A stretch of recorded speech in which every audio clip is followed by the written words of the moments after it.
Welcome to episode 2, Sports Brillrants. I am your host, the guy on the couch. The show's so viral, it needs to see a doctor, but won't because they're too expensive. Nah, I'll be fine. Today, we start off NFL Power Rankings. Not a ton of surprises, except for the fact that somehow the Bills, despite having the better record or beating the Patriots, are still somehow behind them. Why? Because people love the Patriots. Which is funny because what if they won? Since they had to stop watching the other team's practices. Exactly how many championships?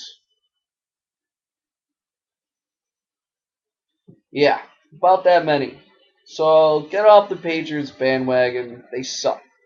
They won because they were able to cheat. Because if you told me what I could be looking for against you as a coach, it would make, a touchdown difference. So without that touchdown difference they got from cheating, what do they have now? They got nothing. They got beat by the Bills. They got second place in the division, and they should be behind us in the power. So eat it, New England. You suck. Moving on from the NFL to Major League Baseball. Yay, Cashman, way to bring back CC without having to pay him till he's 45. Thank you. Good deal.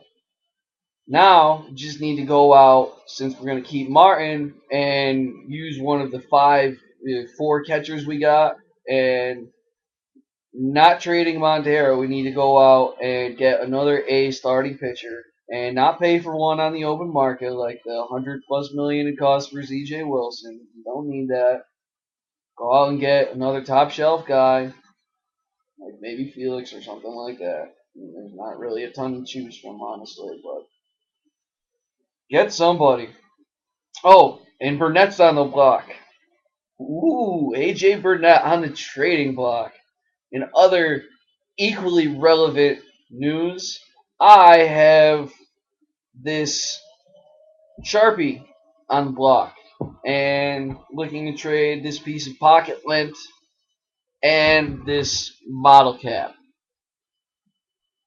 If you can get anybody to take AJ Burnett and pay any of his salary, it would be amazing. Unless you're getting some other total tragic, unless they're taking Vernon Wells' contract or something like that. Don't get any ideas. Hey, and by the way, how did Gardy not win the Gold Glove in left field? Alex Gordon, really? I'm not saying everybody on the Yankees should have won Gold Glove, but Gardner definitely should have, and Martin maybe. I mean, I understand Avila had a breakout year, but you don't have to win a Gold Glove because you had a breakout year. Martin was throwing out everyone. It was mean. It was good. That's why he's on the team again. He was great. He should have had a Gold Glove. Gardy definitely. I mean, Gardy was a monster out there. He takes up so much space. He's such a little guy. He's so fast. It's amazing. But that's Yankee hate. People would feel worse about themselves if the Yankees won every award all the time, which is the reason that they have no limited instant replay and all the bullshit they have with subjective strikes and shit. It keeps the Yankees from winning all the time. Because if it was actually a totally fair thing, the Yankees would win if they had an actual strike zone every game. But that's neither here nor there. It just provides people illusion that they can play with the Yankees, which makes watching baseball season a little more entertaining, I guess. So there's that. Now we move on to Q's Corner, where we discuss the awesomeness of the Q's in the season to come. Basketball team looking fantastic. Oh man, they've never had a team so deep, and you don't even know what you're gonna get out of the freshmen there. Christmas was supposed to be top of the line. You got, oh man, Dion Waiters is gonna step up this year. And Sutherland, they're gonna have breakout years. But we're gonna whoop everyone's ass so bad that people might not even play more than 20 minutes a night. I mean, UConn's the only team that's even ahead of us, and they could fall back before they play us. So I mean, we could be a favorite in every game all year. now that the tournament's expanded, we're just playing to see if we get a number one seed or not, and I think we will. But that raises expectations. So if we don't get Final Four, I would say it's probably a disappointing season. But I think the depth of talent we can pretty much is the first time I say we can endure.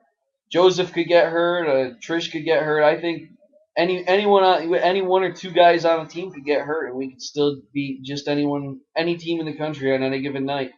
That's how bomb the Cuse is this year. So it's gonna be thunderous up at the dome when the Cuse is in the house. And the football team, I don't know how you look so good against West Virginia, beat somebody who's substantially better than you, then lose to some the next week who's Louisville. Really? Crush West Virginia, lose to Louisville.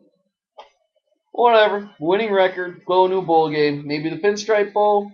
Kicking out guys who can play pro ball every year. Respectability program, not getting sent down to D2. So got that going for you.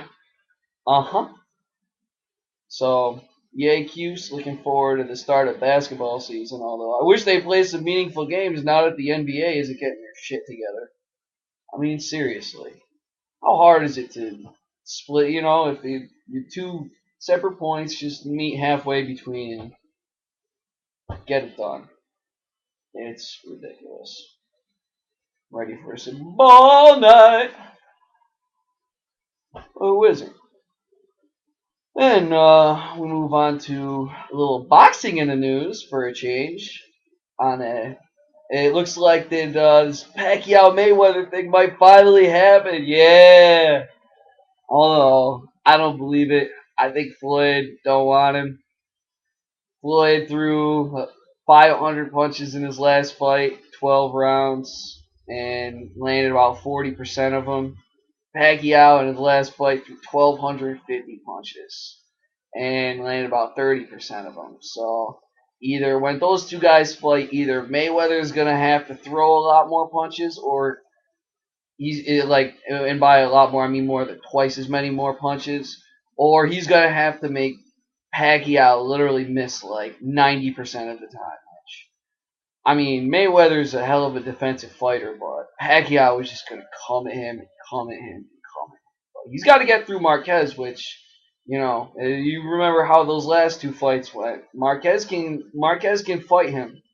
I mean, it's not a cupcake fight. It's no tomato can. That could go to decision. I mean, I don't think he's I he might be able to knock out Marquez, but it won't be before the 10th round. That's gonna be a big fight, and oh man, Cinco de Mayo next year, Pacquiao Money May, woo! Mayweather gonna get his ass whooped. It's gonna be funny. Oh, can't wait. Oh man. Ooh, fantasy corner this week. Got to look at getting Michael Bush. Run DMC's not going to play. Michael Bush must start. If you got the extra spot at the end of the rooster, grab Ben Tate. Foster gets hurt. Tate's money. And Hines Ward continues to get hurt. And you got a league that counts return yards. Antonio Brown. Breakout big games these last two. If Hines keeps playing banged up, Brown's getting the kickoffs and the punts and everything. Weather gets colder, kicks don't go as far, less kickoffs going out of the end zone. You get a chance to return more.